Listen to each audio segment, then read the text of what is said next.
हमारे समाज में धर्मगुरु नहीं होता है, तो हमारे समाज में धर्मगुरु नहीं होता है, इस तरह से केवल कह देना ये कोई बहादुरी नहीं है। आज के समय में अगर हम लोग यहाँ देखें तो हम लोग बोल रहे हैं कि आज जो इस कार्यक्रम को आयोजित किए हैं उस समिति के अध्यक्ष दादा दशरू तिग्गा, तो कल के दिन में तो हमारे समाज में अध्यक्ष भी नहीं होते थे, कोषाध्यक्ष भी नहीं होते थे, किसी तरह का कोई समिति नहीं होता था।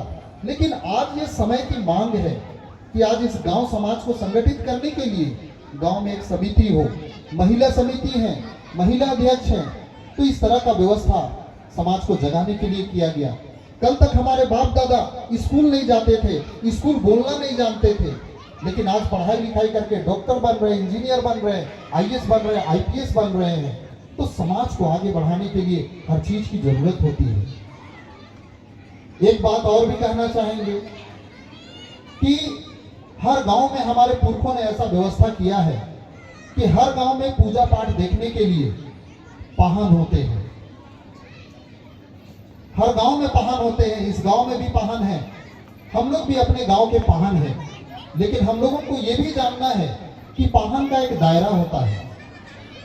पाहन वो पूजा पाठ कराते हैं, नेकचार करते हैं, लेकिन इस मौजा का पाहन वो दूसरे मौजा में जाके पूजा पाठ नहीं करा सकते हैं, उनका दायरा है। हम अपने गांव के पाहन हैं, लेकिन हम इस गांव में आकर पूजा पाठ नहीं करा सकते हैं। इस गांव के लिए पाहन ऑलरेडी नियुक्त किया गया है। तो जब देश दुनिया की बात आती है तो देश दुनिया को जब एकजुट करना है तो हम यहाँ के पाहन को भेजेंगे, जाओ पूरा दुनिया में एकजुट करो, तो ये संभव नहीं है। तो इसके लिए जो अगुआ लोग, उनको महसूस हुआ कि हम तो अपने पाहन को मान सम्मान भी देना है, लेकिन जो गांव में, जो अन्य जगह जहां हमारा सारा व्यवस्था छीन बीन हो गया है, वहां के लोगों को जगाना चाहिए। तो वो लोग पूरा देश दुनिया में रात दिन एक करके मेहनत कर रहे हैं। हमें उनको मान सम्मान देना है, ना कि टीका टिप्पणी करना है। तो आज कल तक हम लोग अपने धर्म के विषय में नहीं जान पाते थे। हम लोग हिंदू धर्म के बारे में जानते थे, हम लोग ईसाई धर्म के बारे में जानते थे, लेकिन कोई सरना धर्म बोल देता था तो हम लोग खुद भी नहीं जान पाते थे। लेकिन आज इन्हीं अगुवाओं का देन है कि आज सरना धर्म के विषय में हम लोग जान पा रहे हैं।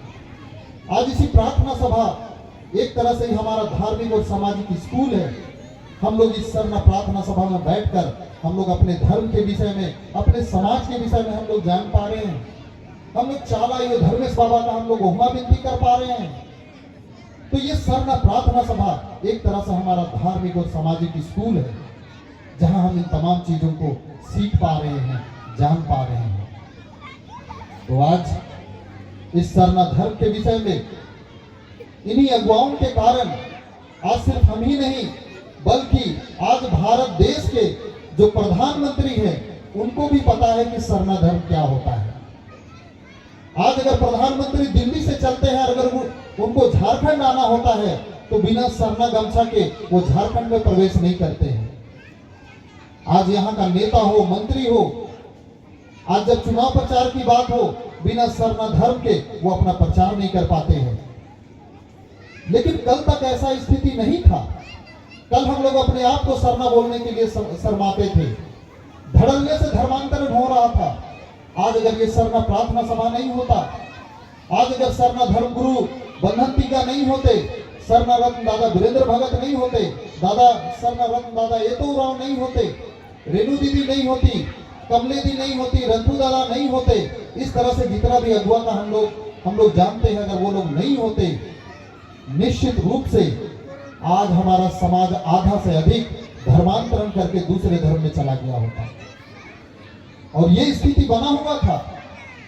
हम लोगों को भी लगता था कि हम लोग का बाप दादा बोलता है कि हम लोग प्रकृति को मानते हैं, ऐसे करते हैं, लेकिन कब तक चलेगा। हम लोग तो बहुत बारीकी से इस चीज को नहीं जानते हैं, लेकिन बाकी धर्मों का प्रचार प्रसार हो रहा था।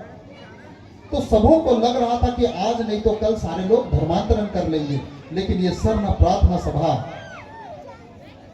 एक ऐसा वरदान के रूप में हमारे समाज में आया कि हमारे समाज में सरना धर्म का जो दिया है वो इस कदर जलने लगा कि आज पूरे दुनिया में आज सरना का नाम है। आज दुनिया के लोग सरना धर्म जब सुनते हैं तो बड़ी आदर के साथ कहते हैं कि सरना धर्म ऐसा धर्म जो इस दुनिया को बचा कर रखा है। ये प्रकृति को मानने वाले लोग इस दुनिया को बचा कर रखे हैं। तो आज इस सरना धर्म को मान सम्मान मिला, पुरखों की जो व्यवस्था है उसको मान सम्मान मिला। कल तक हम लोग आदिवासी सिर्फ इस रूप में जाने जाते थे कि वो आदिवासी मतलब जो बिना हड़िया दारू पी ले नहीं रह सकता है। आदिवासी मतलब डाइन दिशाई बोल के आपस में जो लड़ते रहता है। आदिवासी मतलब जो पढ़ाई लिखाई से जिसका मतलब नहीं है। इसी तरह का सोच लोगों के मन में बना हुआ था। आदिवासी मतलब गाय धंगरी करने वाले, आदिवासी मतलब रेजा कुली लोग। पूरे दुनिया के दिमाग में आदिवासी का यही मतलब बैठा हुआ था। लेकिन आज के समय में लोग जानते हैं कि आदिवासी सरना धर्मावलंबी मतलब दुनिया को सबसे बेहतर तरीके से चलाने वाले, दुनिया के सबसे सच्चे, सबसे अच्छे, सबसे ईमानदार लोग। आज इस दुनिया को लोग कलयुग के नाम से जानते हैं, अभी के समय के कलयुग के नाम से जाना जाता है। लेकिन दुनिया आज आदिवासी को इस रूप में जान रहा है कि आदिवासी जो झूठ नहीं बोलता है, आदिवासी जो छल कपट नहीं करता है, आदिवासी जो भ्रष्टाचार नहीं जानता है। इस कलयुग में भी आज अगर सबसे सच्चा, सबसे अच्छा, सबसे ईमानदार अगर कोई है तो वो है आदिवासी। तो आज दुनिया के लोग इस रूप में जान रहे हैं। तो ये बहुत बड़ी चीज है। तो आज इस सरना प्रार्थना सभा और हमारे अगुआ आज हम लोगों को वरदान के रूप में मिले हैं, हमें उन्हें मान सम्मान देना चाहिए।